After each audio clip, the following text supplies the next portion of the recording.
हमारे देश से अंग्रेज भले ही चले गए, पर फूट डालो और राज करो की नीति यहीं पर छोड़कर, और वह भी सासू माँ के हाथ में। अब इस हिटलर से हमें कौन बचाएगा? नेहा उदास होते हुए अपनी जेठानी गीता से कहती है।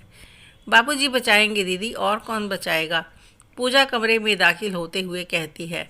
गीता, नेहा और पूजा तीनों कमला जी की बहुएं थी और सास के अत्याचार की शिकार थी। बड़ी मुश्किल से तीनों बहुएं इकट्ठे हो पाती थी, वह भी चोरी चुपके। पहले तो हालत ऐसी थी कि तीनों एक दूसरे से बात करना तो दूर, एक दूसरे को देखना भी पसंद नहीं करती थी, वह भी अपनी पूज्य सासू माँ की बदौलत। कमला जी को पता था कि अगर तीनों बहुएं प्यार से बातचीत करेंगी तो घर में उनका रुतबा कम हो जाएगा और सभी बहुएं अपनी अपनी मर्जी की मालकिन बन जाएंगी। इसलिए नेहा की शादी के बाद गीता के खिलाफ नेहा के कान भरने शुरू कर दिए। नेहा नई नहीं थी तो सासू माँ जो कहती है उस पर बड़ी आसानी से विश्वास कर लेती थी और गीता से दूरी बनाकर ही रखती थी। फिर नेहा की शादी के 3 साल बाद पूजा घर में बहू बनकर आ गई। अब कमला जी ने वही बातें पूजा के कानों में भी डालना शुरू कर दी। उसे गीता और नेहा से दूरी बनाए रखने को कहने लगी। इन सब में कमला जी की 5 उंगलियां घी में थी। बहुओं के मन मुटाव से सभी कमला जी को ज़्यादा मान सम्मान देती। सभी बहुएं कमला जी के आसपास फिरकी की तरह घूमती रहती। बहुओं में फूट डालकर कमला जी अपनी ताकत का भरपूर लाभ उठाती, पर वह यह भूल गई थी कि सच तो एक ना एक दिन सामने आ ही जाता है। एक बार जब गीता बहुत बीमार थी तो नेहा ने उसका पूरा ख्याल रखा और वह भी अपनी सासू माँ से छुपकर। इसी दौरान दोनों में काफ़ी बातचीत होती थी। तब उन दोनों को समझ में आई कि दोनों की सोच में इतनी दूरी कहाँ से आ गई थी। सासू माँ खिलाड़ी बनकर खेल खेल रही थी और बहुएं शिकार बन रही थी, पर अब असलियत सामने आ चुकी थी। गीता और नेहा की नज़दीकियाँ बढ़ती देखकर पूजा के मन में भी इन दोनों के प्रति प्यार उमड़ने लगा था। अकेलेपन से तंग आकर एक दिन पूजा गीता और नेहा से अपने दिल की बात कह दी। आप दोनों देवरानी जेठानी आपस में ही प्यार लुटाती रहेंगी या मुझसे भी थोड़ा प्यार बांटेगी? तीनों बहू की नज़र में अब कमला जी अच्छी सास की जगह हिटलर सास की छवि धारण कर चुकी थी। अब तो पर्दा उठना बाकी रह गया था, पर कैसे? यही सोचकर गीता, नेहा और पूजा ने सोचा कि क्यों ना ससुर जी की मदद ली जाए। एक दिन तीनों बहुएं अपना दुखड़ा लेकर अपने ससुर रघु जी के पास पहुंची। बहुओं को एक साथ देखकर रघु जी आश्चर्य करते हुए कहते हैं, क्या बात है, कमला की बहुएं आज एक साथ, और वह भी कमला जी से छुपकर? हाँ बाबूजी, हम एक साथ आपसे मदद मांगने आए हैं। सबसे बड़ी बहू गीता सर पर पल्लू डाले बोल रही थी। कैसी मदद बड़ी बहू? सासू माँ की नीतियों से हम तंग आ चुके हैं बाबूजी। आए दिन हमें एक दूसरे के खिलाफ भड़काती रहती हैं और आपस में छोटी छोटी बातों पर झगड़ा करवाते हैं। अब हम भी लड़कर थक गए हैं बाबूजी। नेहा खींचते हुए कहती है। जब से हमारी शादी हुई है तब से हम सभी एक साथ बैठकर कभी बात तक नहीं की। मैं भी उब चुकी हूँ सासू माँ के फूट डालो राज करो की नीति से। बाबूजी, अब आप ही हमारे मार्गदर्शक हैं बाबूजी। पूजा हाथ जोड़ते हुए कहती है। तीनों बहू की बात सुनकर ससुर जी कहते हैं, देखो बहू, मैं ठहरा एक महात्मा आदमी, अहिंसा की राह पर चलने वाला व्यक्ति, जो ना बुरा देखता है, ना बुरा सुनता है, ना ही बुरा कहता है। मेरी हालत तो संत जैसी है। तुम्हारी सासू माँ ने तो कभी मेरी परवाह ही नहीं की, तो मैं क्या कर सकता हूँ? मुझे माफ़ कर दो बहू। इसमें तो तुम्हारी मदद एक ही व्यक्ति कर सकता है। कौन बाबूजी? तीनों बहू एक स्वर में बोलती हैं।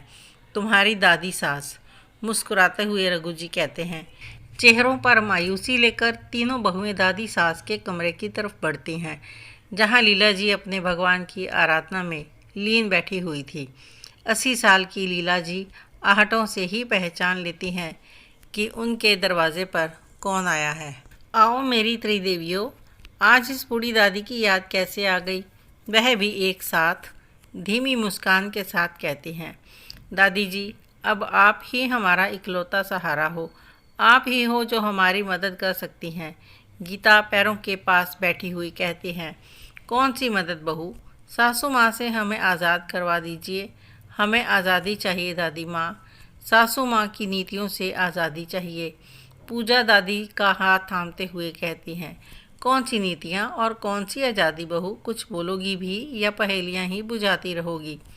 तब शुरू से अंत तक की सारी कहानी गीता दादी जी को सुनाती है। अच्छा तो यह बात है जिससे तुम सब परेशान हो, पर मेरी बहुओं, यह तुम्हारी लड़ाई है, यह तुम्हारा रण क्षेत्र है, इसमें मेरा क्या काम।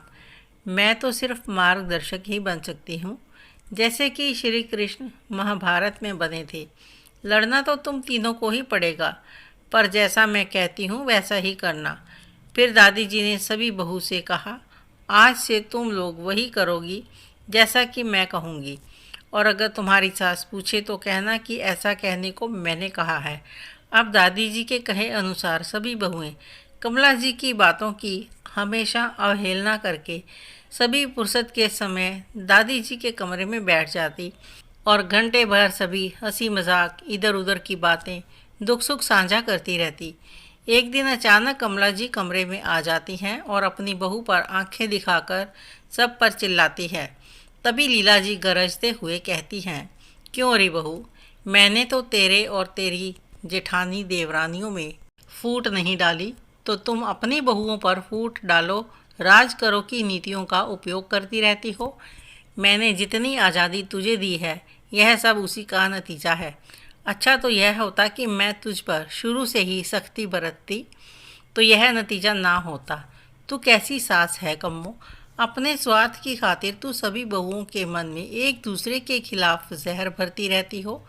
अरे पगली, तेरी बहुएं तो हीरा है हीरा, जो तेरी गलती जानते हुए भी तेरा अनादर कभी नहीं करती हैं। सभी जानती हैं तेरे बारे में, तुझे थोड़ा झगड़ा भी कर सकती थी, तेरा अपमान भी कर सकती थी, और इस घर को छोड़कर अपने अपने पति के साथ सुकून की ज़िंदगी जी सकती थी। तब तो तू इन सबको मिलने से भी नहीं रोक पाती। पर नहीं, इन लोगों ने प्यार से तुझे बदलना चाहा और शांति से मेरे पास आ गई, ताकि तू प्यार से सुधर जा और अपने व्यवहार को ठीक कर ले। अगर तू नहीं सुधरी तो तेरी बहुएं वही करेंगी जो मैं कहूँगी, तेरे से बात करना बंद, फिर अकेले में राज करती रहना। मुझे माफ़ कर दीजिए अम्मा जी, अपने रुतबे को खोने के डर से मैं बहक गई थी, भूल गई थी कि आपने भी तो हमें प्यार से रखा था, तभी तो हम सब देवरानी जेठानियों में आज तक प्रेम भाव बना हुआ है। मुझे अपनी गलती का एहसास हो गया है अम्मा जी, अब से मैं ऐसा कोई काम नहीं करूँगी जिससे किसी को तकलीफ़ हो। ठीक है बहू, इस बार माफ़ कर देती हूँ, पर अगली बार कोई गलती की तो अकेली राज करती रहना अपने इस राजमहल में। दादी सास पूरी पावर के साथ कमला जी को कहती हैं, अब जल्दी से मेरे पास आ और यह भगवत गीता का पाठ सुना, जिसमें लिखा है कि क्या लेकर आए थे और क्या लेकर जाएंगे। इस तरह तीनों बहुएं आज़ादी की सांस लेते हुए दादी जी के कमरे से बाहर निकल जाती हैं और कमला जी बैठकर अपनी सासू माँ को भगवत गीता का पाठ सुना रही थी। और चाय लेकर तीनों बहुएं एक साथ दादी जी के कमरे में आकर बैठ गईं और सब साथ मिलकर हंसते मुस्कुराते हुए चाय पीने लगीं। यह कहानी आपको कैसी लगी मुझे कमेंट करके ज़रूर बताएं। अच्छी लगी हो तो लाइक करें, शेयर करें, सब्सक्राइब अवश्य करें। धन्यवाद।